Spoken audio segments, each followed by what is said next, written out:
Peace and blessings. This is Derric, Rau Khu. And, recently I went in here and I came across a question where an individual had stated that they had broken the laws of Maat and they were wondering, should they repent? Now, this individual, they received a lot of responses back from this question. But the two responses that struck me, struck a chord with me, was that this one individual responded and said, no, you don't have to stand in front of anybody and repent, or you don't have to, no, you don't have to repent at all. And they were saying that basically this is one of the pros for going ahead and practicing Kemetic spirituality, was that you don't have to repent, okay? Which kind of gave the impression that an individual, basically, they can cherry pick on when to do right, when not to do right, what rules to follow, what rules not to follow, okay? The second response that went ahead and struck a chord with me was that individual went ahead and said, no, you don't have to repent. You got to remember that the 42 laws of Maat are spells. And the only reason why the only thing you have to worry about, you worry about them and don't worry about them right now, but you only need to concern yourself with them when you die, okay? Now, when I saw that, based upon, again, I understand why people go ahead and they say stuff like that, but it kind of, in my mind, it kind of reflects how individuals, they don't understand the nature or the metaphysics of the soul. They don't understand the nature of the human spirit. They don't understand, and because of them not having that true understanding of any of those concepts, it's kind of difficult for them to be able to translate and understand the Kemetic spiritual principles, or, Kemetic spiritual teachings, all right? So I wanted to go ahead and I wanted to respond to that. And the first thing you have to remember is that the Kemetic sages, they never codified ethical and moral behavior. And they didn't codify ethical and moral behavior for two reasons. The first reason goes back to understanding the Kemetic creation theory, okay? If you recall, if you look at the book of Knowing the Manifestations of Ra and Overthrowing the Pep, if you read that, read that text and read how the creation of our universe came into being, you recall our supreme being, the supreme being, Nature, comes into existence, calls itself into existence out of the Inyun. And once it does this, the first thing it calls into existence is the Maat. The Maat brings balance, it brings law, it brings order, it brings basically structure for the universe to stand upon. It is only after the Maat comes into existence, after Nature brings the Maat into existence, that everything afterwards is created, okay? Everything afterwards comes into existence or is brought into existence and created through or from the Ra, or from, like I said, from the Maat, okay?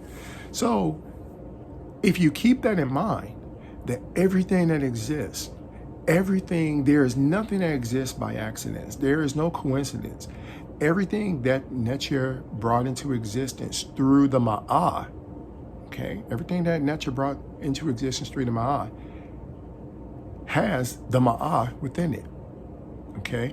So, in other words, there is a strong inner sense of Maat that exists within each and everything that's in existence. Because the Maat gives us balance, the Maat gives us justice, the Maat gives us, it gives us order, okay? So everything has this. Maat gives us purpose, right? So this is the reason why, if somebody wrongs you, you don't need someone to tell you, hey, you've been wrong. Because you got a strong sense of inner justice within you. That's the Maat, okay? At the same time, when you wrong somebody else, or when you wrong another, or wrong anything, you still have this strong inner sense of justice that exists within you. That is the Maat. This is the reason why one of the reasons why the Kemetic people, the Kemetic sages, they never codified ethical and moral behavior. Okay? You didn't see a list of commandments saying you don't do this, don't do that, don't do this right here, don't do that. Okay? You didn't see that. All right? So that was the main reason why it wasn't done. Another reason why they did not codify ethical and moral behavior was because it was really impractical. And to give you an idea, what I mean by that is, you see the commandment, for instance, the 10 Commandment, one of the 10 Commandments, I can't remember which one, but they state that thou shalt not kill. Well, do you apply thou shalt not kill in a situation where you're defending your family, in a situation where you're defending, where you're defending your loved ones, you're defending your community, you're defending your people? Do you apply that commandment then? When you say thou shalt not kill, are you saying that thou shalt not kill an animal? Are you saying thou shalt not kill another human being? Are you saying thou shalt not kill you should not kill a tree? What do you mean by that? It's because of that vagueness, that's the reason why one of the reasons why they chose not to actually codify ethical and moral behavior. Okay? They saw it as being impractical. Okay? So instead of going ahead and creating a list of codes for us to follow, what they did instead was use Proverbs. And this is the reason why you'll find a list or a host of Proverbs, Kemetic Proverbs, all over the place. Because the Proverbs they provided enough instruction where it wasn't too specific, but at the same time, it wasn't too vague, but it struck that balance. It struck that right there in the middle, it struck the chord, so that if an individual went ahead and they was like, okay, they read a proverb or they was told a proverb and they memorized the proverb, they knew this is the correct way of going ahead and what action to take, the correct action, the correct behavior. For instance, think about it. For instance, if you say you reap what you sow, you reap what you sow is self-explanatory, all right? It's not telling you not to do something, but at the same time, it's not telling you to do something, okay? It's basically when you apply it and you think about it, it is, like I said, vague enough to go ahead, is vague enough and specific enough to go ahead and give you the right balance so that you can go ahead and you can make the correct action or, correct action and behavior. All right. Now, in regards to the 42 Laws of Maa, you got to remember the 42 Laws of Maa are not laws, right? They are what some refer to as declarations or negative confessions.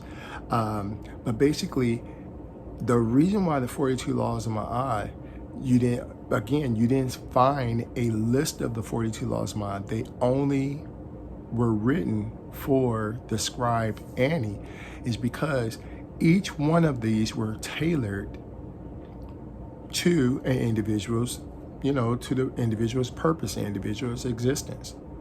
Okay? The 42 laws or the 42 declarations of Maat, which is pretty much what I refer to them as, the 42 declarations of Maat were meant to help transform an individual's soul so that they didn't return. Okay? To get an idea what I mean by that is, the things that go ahead and keep us bound to this physical realm, the things that go ahead and keep us in this, keep us reincarnating back to this plane, the things that go ahead and make our heart heavy, all right? The things that go ahead and do this is our guilt, our fears, our inhibitions, okay? the things we worry about, the anxieties, those are the things that go ahead and they make our heart heavy. So when the deceased went ahead and they recited and said, they stated what they have not done, what they're referring to is the fact that their heart is not heavy. They have no anxiety. They have no worry. They have no fear. They have no guilt. None of that exists. So because it does not exist, it's not in their heart, okay? Because their heart is not heavy, their heart will not be consumed, or their heart will not be consumed by the Maat monster.